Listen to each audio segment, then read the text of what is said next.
it's Smay here, welcome back to my little corner of the internet. As you can see, I have a guest with me today. This is my friend Chin. Links to her channel will be down below. And Chin is my friend from New Zealand who is currently visiting and staying with us in London. Today we thought we might make a little video about being a tourist in London, seeing as I'm a tourist from London.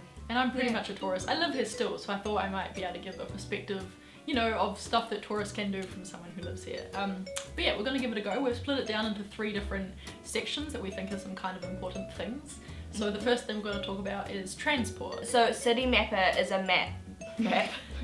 City Mapper is an app that Smay told me about.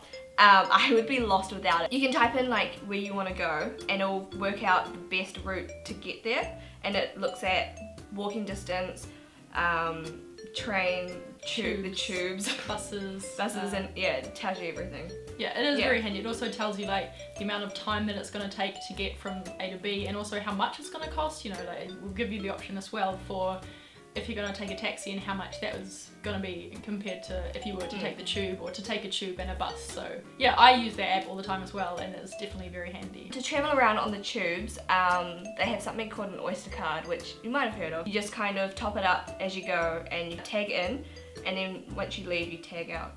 Yeah, it is actually really handy. They have a capping on the tube as well, so if you are travelling to various different places, that's also really handy. And the Oyster cards themselves, they work on the overground trains, on buses and things as well, so it can be really handy, because I didn't know this when I first moved here, but buses don't take cash, they only take Oyster card.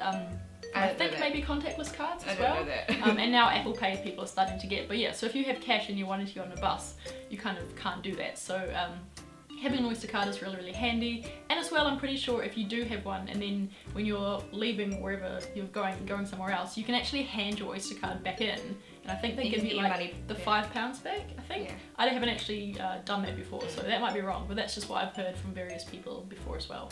Being from New Zealand, I have an app, it's the XE app. I just put in whatever pounds it is and then it calculates it into New Zealand dollars for me. It lets me calculate whatever I'm eating at restaurants and things, so I can budget my trip, because you don't want to be spending a lot of money. That kind of also brings us on to our next topic that we're going to talk about, which is food. One thing that I've noticed in the difference from New Zealand to London is that supermarkets and stuff are actually really reasonably priced here, and a lot of them have things like meal deals where you might pay say £3 and you can choose a sandwich or a wrap, a packet of crisps or something, and also a drink. So if you're out and about on the go and you're wanting just something to pick up and you're not wanting to go into a restaurant to have like a proper lunch, something like that is really, really handy. If you are staying somewhere maybe where you have access to a kitchen, maybe like in an Airbnb place, or if you're staying in a hostel, buying your food is actually probably going to be a lot cheaper for you, because you can get some really good deals here on basic things like pasta or bread or whatever. So if you can make your own food and you're wanting to budget while you're on holiday,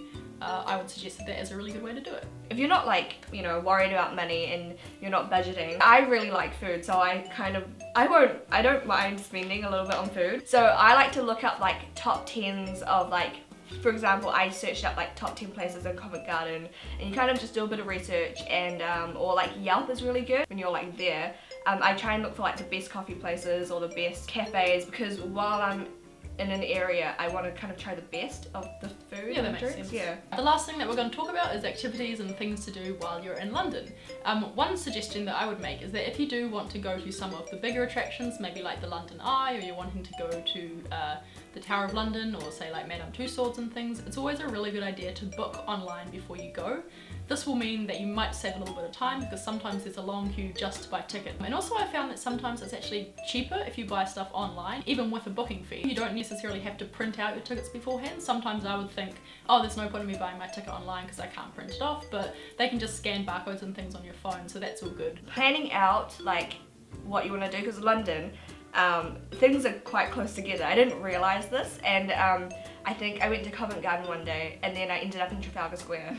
And I hadn't planned for that. Once I got home, I kind of just sat down and wrote a list of all the things I wanted to do and then grouped them together so that I wouldn't, you know, waste my time. As well, I think. Get overwhelmed, and I kind of kept it a maximum of like 2 to 3 things a day. It also meant that if I went out, I wouldn't be wasting my time going out all the way there and not seeing the things I wanted to see. So I think that's all that I really want to talk about. Obviously things like tour guides or like those trip books and stuff as well are super handy. I've got a couple myself that sometimes I would just look through if I wanted to find somewhere to go and eat or whatever and things like that. So yeah, if you are coming to London anytime soon and you're going to be a bit of a tourist, I hope you found this video useful. Alright, so as I said, all of Tin's links and everything will be down below, so make sure you go and check her out because she makes some beautiful videos. Right now she is doing travel videos obviously because she's travelling and they're beautiful. So if you want some other ideas of things to go and see in London or in Los Angeles or San Francisco, because that's where also you've been travelling, and she's going around Europe as well. So yeah, big plug for Tin, I'm a big fan of her videos. So